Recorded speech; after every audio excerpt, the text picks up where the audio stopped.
Hello बच्चों, आइए प्रश्न को पढ़ते हैं। प्रश्न यह है, यदि सदिश a बराबर i cap plus 2j cap minus k cap और सदिश b बराबर 3i cap minus j cap plus k cap, तो निम्नलिखित सदिशों की दिक्कोज्याएं ज्ञात कीजिए। आइए सर्वप्रथम प्रश्न की मुख्य अवधारणा को जान लेते हैं। मुख्य अवधारणा,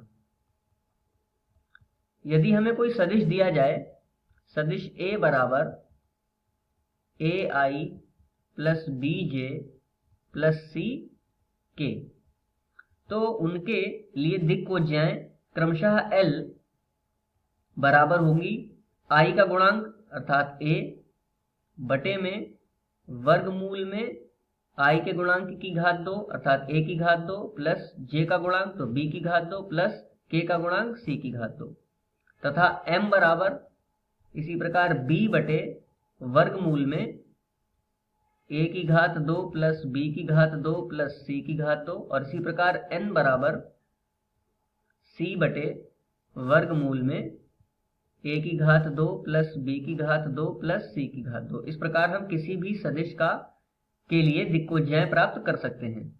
आइए इस मुख्य अवधारणा के आधार पर प्रश्न को हल करते हैं। प्रश्न में a और b दो सदिश दिए गए हैं। सर्वप्रथम हमें 2a प्लस b का मान प्राप्त करना है। तो देखिए, 2 सदिश a प्लस b, 2 कोष्टक में सदिश a का मान लिख लेंगे i cap plus 2 j cap minus k cap, plus इसी प्रकार सदिश b का मान लिख लेंगे जो कि है 3i cap minus j cap plus k cap. इसको हल करते हैं। 2 की कोष्टक में गुणा करेंगे तो हमें प्राप्त होगा 2i प्लस 2 दूनी 4j minus 2k plus 3i minus j plus k।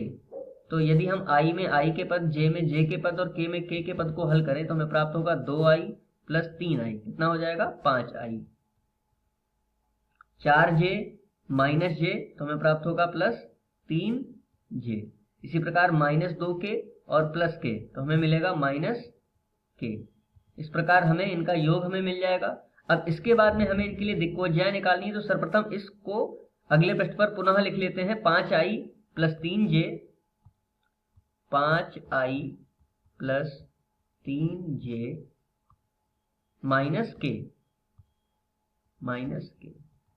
और इसको मान लेते हैं r के बराबर, जिसके लिए हमें दिक्कोज्याएं प्राप्त करनी है। तो क्रमशः दिक्कोज्याएं l बराबर हो जाएगा, i का गुणांक देखिए कितना है 5 बटे में वर्गमूल i के गुणांक की घात 2 अर्थात 5 की घात 2 प्लस j के गुणांक की घात 2 अर्थात 3 की घात 2 प्लस k के गुणांक की घात 2 अर्थात माइनस 1 की घात 2। तो हमें प्राप्त होगा 5 बटे वर्गमूल में 5 की घात 2 25 प्लस 3 की घात 2 9 प्लस माइनस 1 की घात 2 1। तो अंततः हमें उत्तर प्राप्त होगा इसकी एक दिक्कोज्या 25 और 9 34 और 1 35, तो 5 बटे वर्गमूल में 35। इसी प्रकार m का मान प्राप्त करेंगे तो m बराबर हो जाएगा j का गुणांक अर्थात 3 बटे, अब देखिए वर्गमूल पुनः उतना ही आने वाला है क्योंकि i j के गुणांक तो बदलेंगे नहीं। तो इनको लिख लेते हैं 5 की घात 2 प्लस 3 की घात 2 प्लस माइनस 1 की घात 2। तो इसको हल करने पर यही आने वाला है जो इससे पूर्व में आया। तो इसको लिख लेते हैं वर्गमूल 35। और इसी प्रकार इसकी तीसरी दिक्कोज्या n बराबर होगा k का गुणांक अर्थात माइनस 1 बटे में वर्गमूल में 35। तो l m n क्रमशः इसके लिए दिक्कोज्याएं होंगी। मुख्य अवधारणा के आधार पर ये दिए गए प्रश्न का उपयुक्त उत्तर है। आशा करते हैं आपको समझ में आया होगा। धन्यवाद।